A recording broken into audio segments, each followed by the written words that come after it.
Hi everyone, so today's topic is micturition.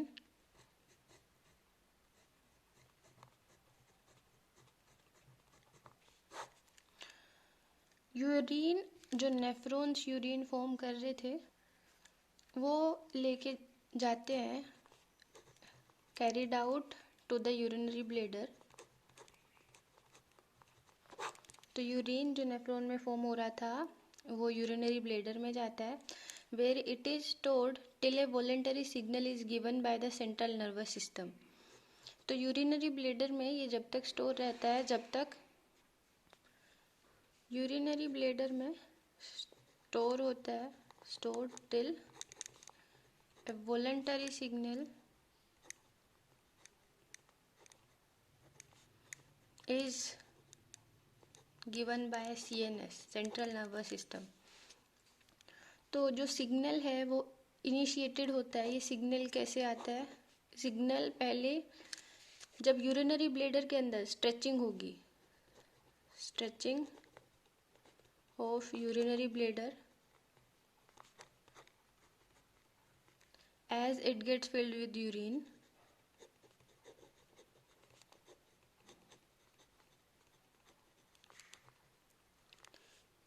so in response जो receptors present होंगे walls के ऊपर, urinary bladder की वॉल्स के ऊपर जो रिसेप्टर्स प्रेजेंट होंगे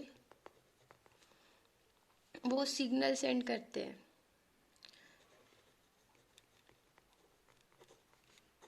टू CNS।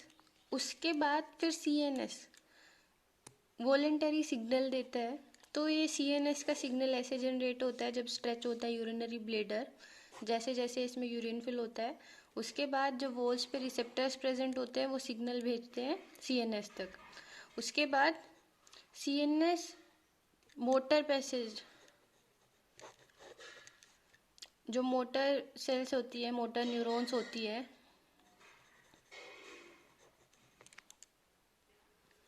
मोटर न्यूरॉन्स तक मैसेज आता है। उसके बाद इनिशिएट करता है ये contraction of smooth muscles of bladder,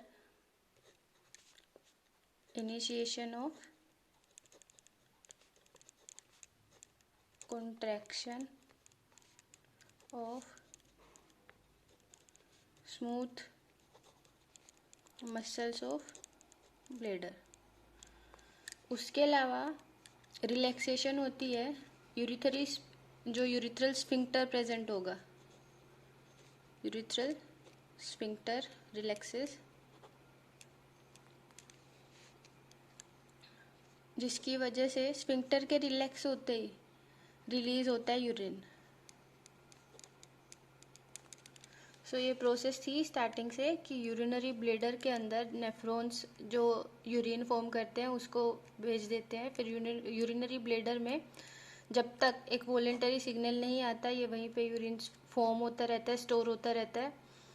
उसके बाद वॉलेंटरी सिग्नल कहाँ से आता है? जब CNS central nervous system signal भेजता है। तो CNS सिग्नल कब भेजेगा? जब स्ट्रेचिंग होगी यूरिनरी ब्लैडर की, जो सेल्स होती हैं वो स्ट्रेच करेंगी, जैसे जैसे यूरिन फिल होता जाएगा।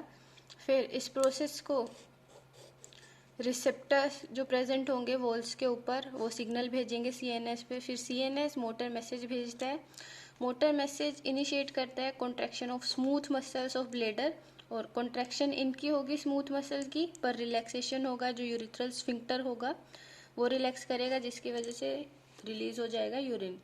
सो the process of release of urine is called micturition. And the neural mechanism, जिसकी जो न्यूरल मैकेनिज्म है causing it is known as micturition reflexes. So an adult human excrete on average 1 to 1.5 liters of urine per day। और जो urine form होता है it is a light yellow coloured watery fluid which is slightly acidic. So urine की pH होती है approximately 6.0। So that is the pH of urine. उसके बाद on an average urine में 25 to 30 ग्राम यूरिया रिलीज होता है per day. Conditions होती हैं, सर्टेन कंडीशंस हैं जो इफेक्ट करती है इस करेक्टरिस्टिक को, यूरिन की जो करेक्टरिस्टिक्स हैं इनको। तो उसके बाद आता है एनालिसिस, यूरिन की एनालिसिस। बहुत बार ऐसा होता है आप लोग हॉस्पिटल्स में जाते हैं और मतलब आप नहीं कोई भी, तो यूरिन सैंपल लिया जाता है।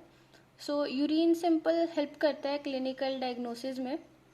मेटाबॉलिक डिसऑर्डर्स हैं जो रिलेटेड हो सकते हैं मेल फंक्शनिंग ऑफ किडनी, और फॉर एग्जांपल जो डायबिटीज़ है, डायबिटीज़ शुगर बोलते हैं कॉमन लैंग्वेज में। तो there is a type of diabetes known as diabetes mellitus. जब भी यूरिन का सैंपल लिया जाता है, अगर उसके अंदर glucose in the form of glycosuria या फिर कीटोन बॉडीज प्रेजेंट होती है, कीटोन बॉडी एक सर्टेन स्मेल आती है, सो कीटोन बॉडीज कीटोन्यूरिया की फॉर्म में प्रेजेंट होंगी। अगर ये यूरिन में प्रेजेंट है तो डायग्नोज हो जाती है डायबिटीज़ मेलिटस, मतलब पता चल जाता है कि पेशेंट को डायबिटीज़ की जो डिसीज़ है वो है। सो यूरिन हेल्प करता है क्लिनिकल डायग्नोसिस में जो मेटाबॉलिक डिसऑर्डर्स हैं और जो किडनी मेल फंक्शनिंग है उनको डिटेक्ट करने में। So that was the micturition process of formation of और releasing of urine। उसके बाद आता है role of other organs in excretion.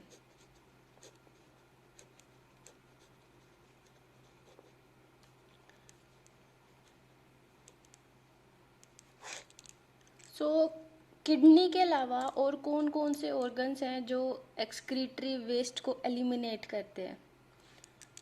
वो है, फर्स्ट तो किडनी होगी, second lungs, liver and even our skin. So ये वो ऑर्गन्स हैं जो हेल्प करते हैं in the elimination of excretory waste. ये हम करेंगे नेक्स्ट लेक्चर में। That's all for today, thank you.